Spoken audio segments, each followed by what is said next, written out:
iOS 17.1.1 follow-up. Di ko na patatagalin pa. Let's go!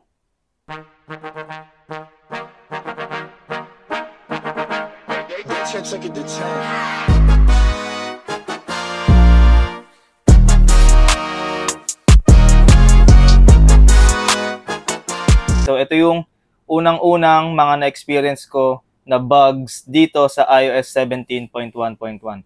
Una yung sa Wi-Fi connectivity or sa data connectivity.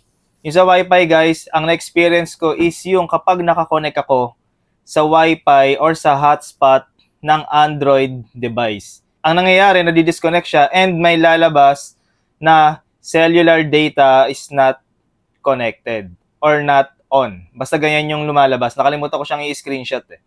Basta yan yung unang-unang bugs or isa sa bugs na na-experience ko dito sa 17.1.1.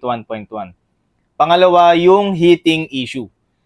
Guys, dito sa 17.1.1, grabe yung heating issue niya. As in, napakainit dito sa side na to. Anyway guys, yung ginagamit kong device is iPhone 12 Pro Max. So dito guys, makikita natin na sa unang gabi na in-install ko itong iOS 17.1.1, makikita nyo na sa graph dito na napakabilis malobat talaga.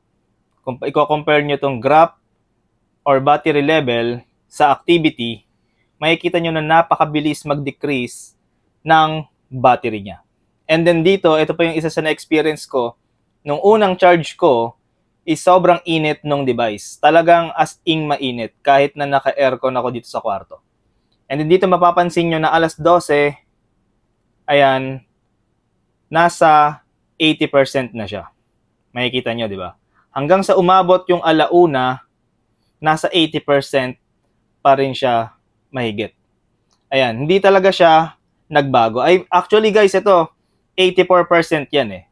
Yung ano na yan, yung graph na yan. 84% yan. Na-stuck ako sa 84% ng isang oras mahigit. Talagang hindi siya nag-proceed sa 100%.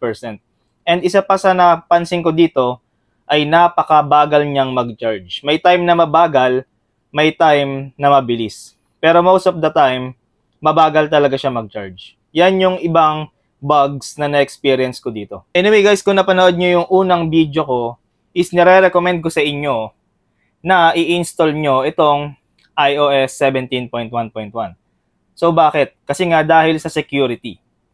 Pero nasa sa inyo na yan, especially sa mga hindi pa nag-i-install, kung gusto nyong i-install pa to. Kasi guys, kung para sa akin, mas okay na i-install nyo to dahil sa security issue ng previous version. Kaya mas maganda na i-install nyo tong 17.1.1. Pero kung battery conscious naman kayo at ayaw nyo ng mabilis malobat, I suggest na wag muna kayo mag-install nito. Pero depende sa inyo yan guys, kung mas mahalaga sa inyo yung battery life or mas mahalaga sa inyo yung security issue. Ito guys, kasi itong 17.1.1, medyo mabilis talaga siya malobat. Ito, papakita ko sa inyo yung battery graph ko. So ayan, makikita nyo na grabe siya mag-decrease ng battery. Especially, ayan, kapag hindi natin ginagamit, nakikita nyo na nagbabawas pa din siya. So ito guys, kung titingnan natin, 16 minutes pa lang yung screen on dito. And then, ayan, makikita nyo na talagang iba siya mag-decrease. Kumbaga sa slant niya sa graph, talagang slant pababa talaga. Diba? Napakabilis talaga niya malobat ngayong 17.1.1. Compared dun sa 17.1 guys, mabilis talaga malobat to. So ayan, makikita nyo naman yun sa graph, sa screen on, ayan. Ayan siya guys. Kung battery conscious talaga kayo, huwag nyo na i-install to. Pero kung mas mahalaga sa inyo yung security, install nyo. Yan lang talaga masasabi ko sa inyo guys. Kasi talagang medyo buggy pa itong iOS 17 dahil kaka-release pa lang neto. At isa pa, meron pa silang mga inaayos na issue. And balita ko guys, sa iOS 18, dun sila masyado babawi sa stability ng iOS. So asahan natin na puro bagong features yung ilalabas sa iOS 17 and then sa iOS 18, more on stability naman sila. So yun guys, so isa pa sa bug na na-experience ko dito is sa camera.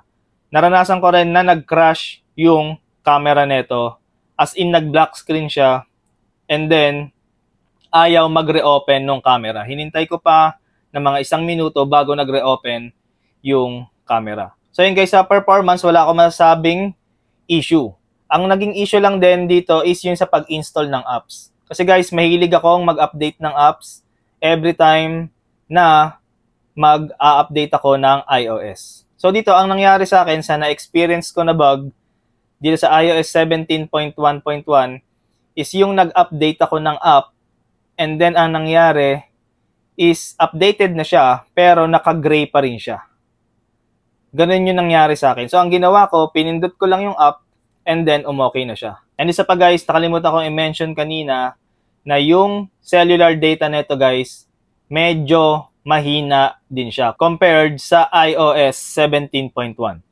Medyo nawawala-wala pa din yung connection dito sa data. Actually, mahina yung signal niya talaga as in.